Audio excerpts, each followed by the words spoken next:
Hi all, welcome back to the second tutorial on this voice amplifier. In the last tutorial we had a look at making the rear to the voice amplifier, the bit that we speak through. So if you've not seen that, go back and check that video out before you continue on. In this video we are going to be looking at moving onto this sort of megaphone section, this horn type shape section of our voice amplifier. So if you're new to the channel, please subscribe.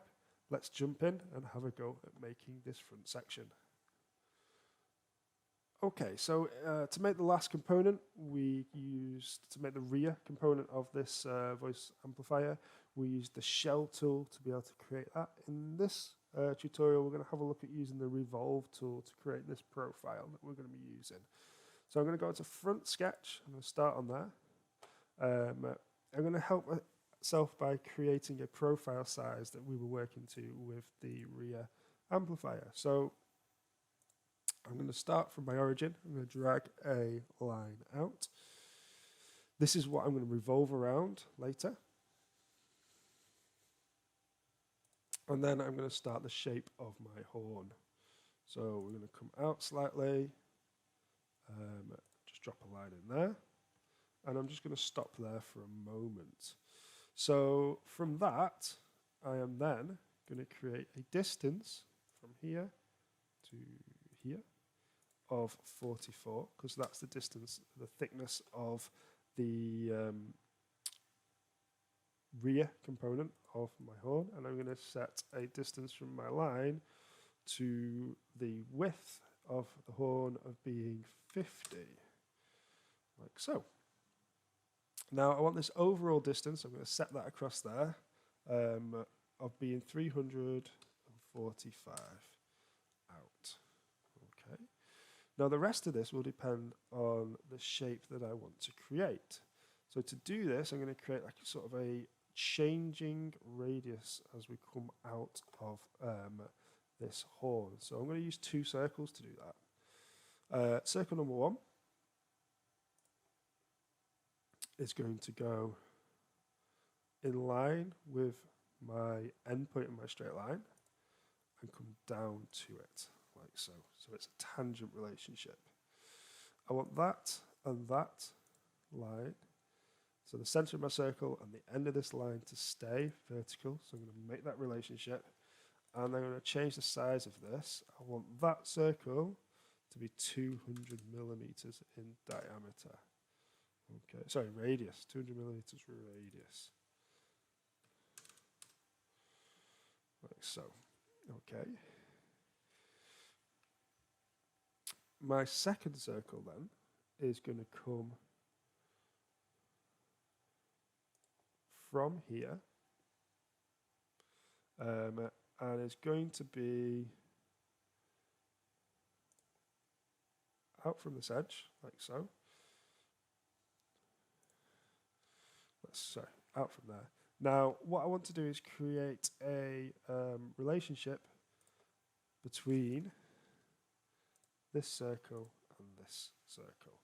So I'm going to make them tangential like so. So you can see how it comes up. I also want, if I create a center line from here to here, like so, I want this point and this point to be vertical. So it should shift things across slightly. And finally, if I get that section there and there, I want a height set, and I want that height to be 105. Should drag things around a little bit. Okay. So we've got quite a bit going on there, and you see how it's all moved into position. Just make sure this isn't floating. I do want to set a diameter to that, so that diameter is going to be 75. Sorry, radius to that, 75. And that should fix everything. So it looks quite complex. Let's have a quick review of what we've done there before we start getting rid of bits. We created this line 50 mil up, and I've just moved it 44 out so I know the distance of the rear component that would sit on the end. I've then attached a circle to this end of the other end of the line, made it vertically aligned and set the diameter of 200, the diameter of 400 mil, the radius of 200. And then on this end component, I've set my radius here. The radius should be 75, not the diameter. So let's change that. 150. Oh, sorry, no, it was right. 75 diameter. You can see now how it's. There we go. It's trying to lock out. Over-defining. So 75 gives me the diameter for that section, and 400 gives me the diameter for the first circle. What I did was made the two circles tangential so that they're stuck together, and then set the height that I want this one to be at. So what I can do is I can start to trim bits away. So let's have a look at what I mean by trimming bits away. So if I get the trim tool, let's start off with this big circle here. I'm going to trim away that whole outer circle, just leaving me with that small section in there. Then with the little circle, I'm going to trim away that section. So it leaves me with that big curvature coming up still. Okay. Now, from that, I am going to go to Features, and I'm going to go to Revolve. Okay. Now, at the moment, it's not being able to evolve much. If I want to click a line, I'm going to revolve around this line here, and it's come up with something that's a bit strange. It's trying to create something that it doesn't understand. So let's go to Fin Feature here, like so. Now, I want this to be 5 mil, so I'm going to change that down to 5 mil.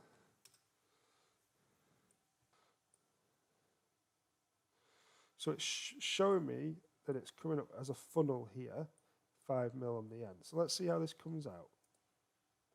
Now it's not come out the shape that we particularly want. It's incorporated this in a bit. Now the reason it's incorporated that inside bit is it's not picked up on a proper profile. So if we go back and edit, and this time go select contours, I don't want this line here. I just want, if I zoom in,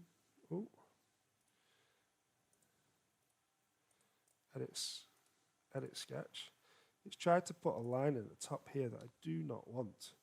So if I click that, delete that line, come back out, we'll start to see now that it should have picked up the shape that I was after, which it has done. Okay. Now the reason for that is it's tried to add in a line between the top and bottom of here because it's trying to create a fin feature for without that profile. So by taking out that line that it added in, we can then just keep that horn section, okay, which is what we're after. Now we've got that horn section, what we want to do is we want to round off this top section here because this is quite a sharp edge. Let's make it a bit of a fillet. So fillet tool, I'm going to come onto that inside edge. Let's say these are 2 milli fillets. I don't need them to be massive. So 2 milli fillet, one there, and one on the inside there as well. So both corners. Tick like so, and we've got that nice rounded edge on the end of the horn, like so. One last component part to this is an underside flat section. Let's go underneath. And what I'm going to do is I'm going to come from my front plane. I'm going to sketch on there. And I'm going to sketch a rectangle. I'm going to go from this line here all the way down to here. Okay. Now, what I do want to make sure is that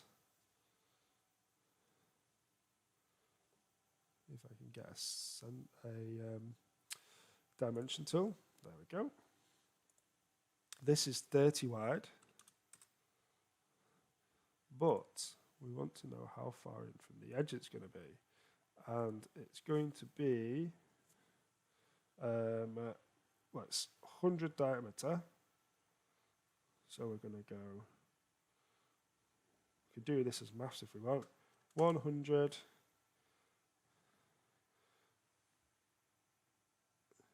divided by 2 gives me 50 minus 15. And that should centre it for me. 30 wide, so half of that's 15.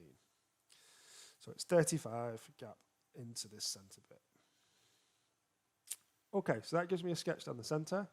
Now what I want to do is I'm going to go to Features, I'm going to go to Extrude, and you'll see if I start to extrude that, it's going to extrude from the middle. I don't want it to extrude from the middle. I want it to extrude from, go to a vertex,